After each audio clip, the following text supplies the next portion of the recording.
नमस्कार बंधुरा आमी तोमादेर घरकन्या शताब्दी और आमी आज निये चले एसेछि छोट्ट एकटा रान्नार भिडियो।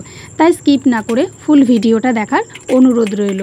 और এই সমস্ত মোচা বা যেগুলো একটু কাটাকাটি করতে ঝামেলা সে সমস্ত জিনিস শাশুড়িমাই করে দেয়। আর আজকে শাশুড়িমা যেহেতু বাড়ি নেই তাই আমি কিভাবে খুব সহজে মোচাটাকে কাটা যায় সেটাই তোমাদের দেখাবো। আমি বটির সাহায্যে এর শক্ত অংশটা একবারে নিয়ে বের করে ফেলছি। তোমাদের হাতে যদি সময় থাকে অবশ্যই তোমরা একটা একটা করে বেছে বার করতে পারো, কিন্তু আমার অত সময় নেই।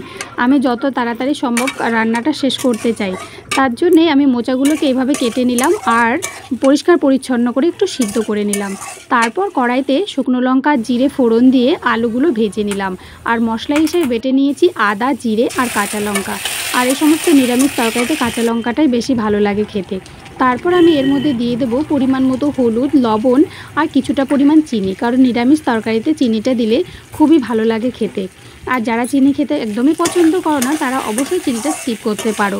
এর মধ্যে ঘি, গরম মশলা সব কিছুই দেওয়া যেতে পারে, তবে আমি বাড়ির রান্নার জন্যে একটু ঘিটাকে বাদ দিয়েই রান্না করব, কারণ সব সময় পেটের চিন্তাটাই আগে করতে হবে।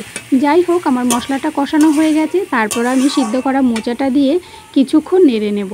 একদম নাড়তে নাড়তে যখন শুকিয়ে যাবে তখন অল্প একটু গরম মশলা বেটে অথবা গুঁড়ো গরম মশলা এর মধ্যে ছড়িয়ে দেব, যাতে গন্ধটা ভালো লাগে।